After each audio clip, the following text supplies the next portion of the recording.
Good morning दोस्तों। मैं doctor Jagdish Rathore और आप देख रहे हैं माइंड गैलेक्सी। दोस्तों, तो आज का सब्जेक्ट हमारा ये है कि 6 लेवल्स ऑफ हिप्नोटिज्म।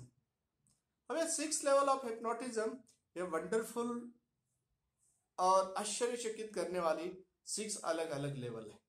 अब ये 6 लेवल जो है हम देख रहे हैं, तो ये 6 लेवल में सबसे पहली लेवल जो है वो है हमारी आइस कैटालिप्सी। आइस कैटालिप्सी का मतलब है हमारी आंखें जो है, आंखें जब सम्मोहित करते हैं तो आंखों में आंखें डाल के जैसे बोलते हैं या सजेशंस देते हैं, उसी वक्त दोनों आंखें धीरे धीरे सजेस्टिबिलिटी से चिपक जाती है और चिपकने के बाद वो कोशिश करने के बावजूद भी नहीं निकलती है, वो एक मूर्छित हो जाती है या उसे नींद आ जाती है। इस तरीके से अब कितने भी हम कॉन्शियस से सबकॉन्शियस में जाने के बाद में उसको कंट्रोल किया जाता है और उसके वजह से ये सब होता है। तो ये हो गई हमारी आई कैटालिप्सी। अगर दूसरी बात ऐसी है कि दूसरे प्रकार की कैटालिप्सी है, वो है हैंड या आर्म कैटालिप्सी। तो हैंड और आर्म कैटालिप्सी में ऐसा होता है कि जब भी कोई सजेशंस देते हैं सम्मोहित होने के बाद, उनके हाथ स्ट्रेट करके उसको जैसे ही हम लोहे जैसे बना दे तो वो झुक नहीं पाता है, वैसे ही स्ट्रेट रह जाता है। या कभी कभी दोनों हाथ चिपका दिए तो एक दूसरे से सख्त चिपक जाते हैं। पैर अगर चिपकाए तो सख्त चिपक जाते हैं। इसमें मसल्स कंट्रोल हो जाती है और ये पूरे शरीर की कोई भी प्रकार का जो है मसल कंट्रोल, अगर सर पे हाथ चिपकाना है और पैर जमीन को चिपकाना है, बैठे बैठे चिपका देना है, या मसल्स काम नहीं करती वैसे स्ट्रेट रह जाती है, उसको हैंड कैटालिप्सी या आर्म कैटालिप्सी बताते हैं। और दोस्तों उसके बाद है इमेजरी। इमेजरी जो है, इसमें क्या होता है, कोई प्रकार की उनको जो भी कल्पना करते हैं उसी प्रकार का उन्हें फील होना शुरू हो जाता है। सम्मोहित होने के बाद, हिप्नोटाइज होने के बाद, वो इमेजरी में चला जाने के बाद में ऐसा होता है कि उनके सामने जैसे ड्रीम देखते हैं वैसा देखना शुरू करते हैं। हमने अगर बता दें वहां बारिश हो रही है तो बारिश होना शुरू हो जाती है, उन्हें ठंड लग रही है तो बर्फ में बर्फ गिर रही है, ठंड लग रही है तो ठंड लगना शुरू हो जाता है। उसी प्रकार का कोई भी प्रकार की इमेजरी हम करते हैं तो वो इमेजरी में चला जाता है और इमेजिनेशंस होने लगते हैं, कल कुछ कल्पनाएं उनके दिमाग में आने लगती है। जैसे जैसे हिप्नोथेरापिस्ट बताते हैं वैसे ही कल्पना उनके दिमाग में आने की जो संभावना है वो इमेजरी स्टेज में आती है। अब ये इमेजरी की लेवल है। उसके बाद में है जो नेक्स्ट है वो अमनेशिया। तो ये अमनेशिया जो लेवल है, इस लेवल में उसका हम वो अपने आप को, उनका मेमोरी फॉरगेटिंग हो जाता है, स्मृति भ्रम होता है। स्मृति भ्रम में क्या उनका नाम भुला दे सकते हैं, या कोई कार्य जो है उनको करने के लिए बताते हैं और फिर भुला देते हैं।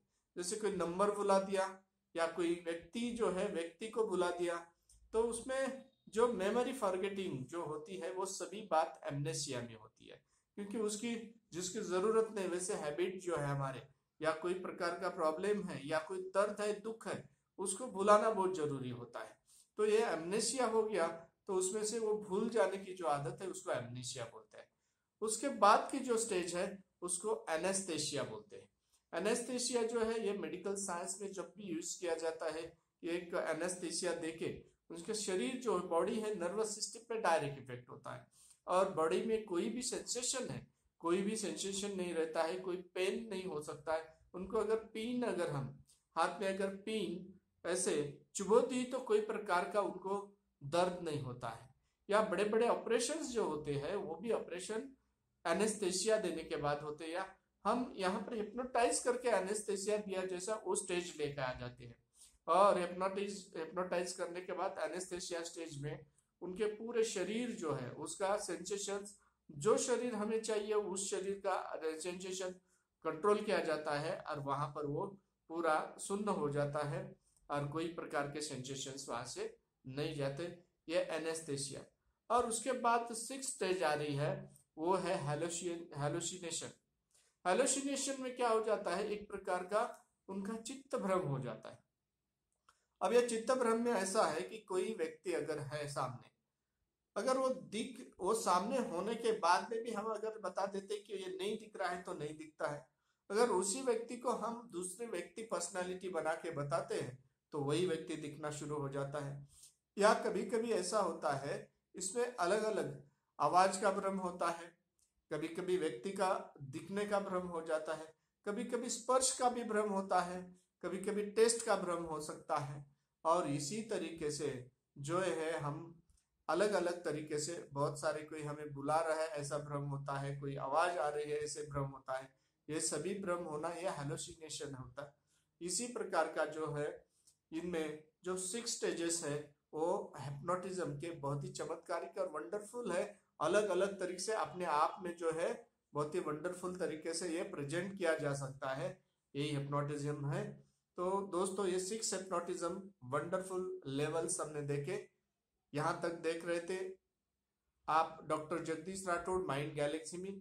और देखते रहने के लिए दोस्तों लाइक कीजिए, सब्सक्राइब कीजिए और बेल आइकॉन दबाना ना भूले। नमस्ते।